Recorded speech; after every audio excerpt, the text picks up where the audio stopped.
Bonjour, je vais vous parler du numérique et de ses outils tels qu'on peut les utiliser en classe. Ça fait en effet maintenant 35 ans à peu près qu'on essaye d'insérer des outils numériques dans les salles de classe et on commence à avoir un petit peu de recul. Dans un premier temps, on s'est posé des questions générales du genre est-ce qu'on peut améliorer la motivation des élèves avec le numérique? Est-ce qu'on peut leur permettre d'apprendre en jouant? Est-ce que le numérique favorise l'autonomie des apprentissages? Est-ce qu'il permet un apprentissage plus actif? Est-ce que grâce aux images animées, ils vont pouvoir mieux apprendre? Ou est-ce que les outils numériques permettent aux élèves qui ont des besoins éducatifs particuliers, qui souffrent de troubles de l'apprentissage, de handicap, de maladies, ou qui tout simplement ne peuvent pas accéder physiquement aux salles de classe, de mieux apprendre. Ces questions générales, euh, en fait, il est assez difficile d'y répondre. Il y a énormément de publications chaque année sur ces questions-là qui donnent des résultats nuancés. Si on prend l'exemple de la motivation des élèves, on a un effet qui est favorable aux outils numériques. Souvent, les élèves sont plus motivés pour apprendre la même chose avec un outil numérique qu'avec un outil non numérique.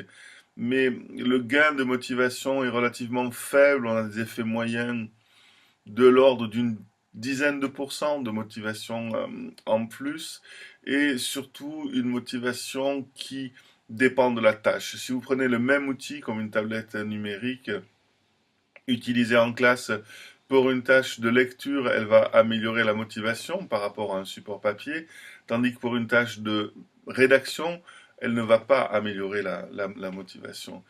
Euh, c'est sans doute ces résultats nuancés qui ont conduit dans un deuxième temps à se poser différemment la question. En effet, depuis 15 ans, il y a une approche qui se développe grâce aux travaux d'Erika de Vries dans un premier temps, qui est une entrée par les fonctions pédagogiques. L'idée est la suivante. Vous avez conçu un enseignement dans lequel, à un moment, les élèves vont devoir faire émerger des idées, vont devoir écrire de façon collaborative, vont devoir prendre des notes, vont devoir résoudre un problème mathématique, étudier une figure géométrique, étudier un phénomène dynamique complexe en sciences physiques, etc.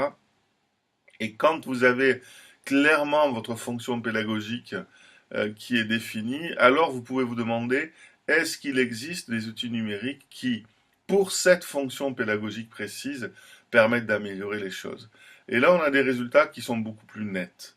Par exemple, si je prends la fonction pédagogique prendre des notes, en l'état actuel des connaissances, les notes prises par les élèves avec un logiciel de traitement de texte sont de moins bonne qualité et donnent un moins bon apprentissage que les notes prises de façon manuscrite. Si je prends une autre fonction pédagogique comme la rédaction collective, alors j'obtiens un résultat complètement différent.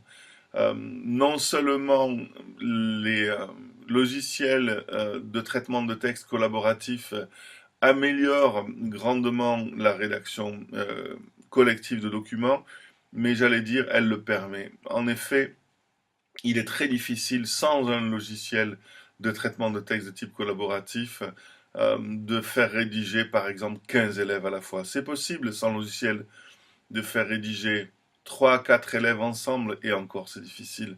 Mais dès qu'on dépasse 3 ou 4 élèves, ça devient impossible.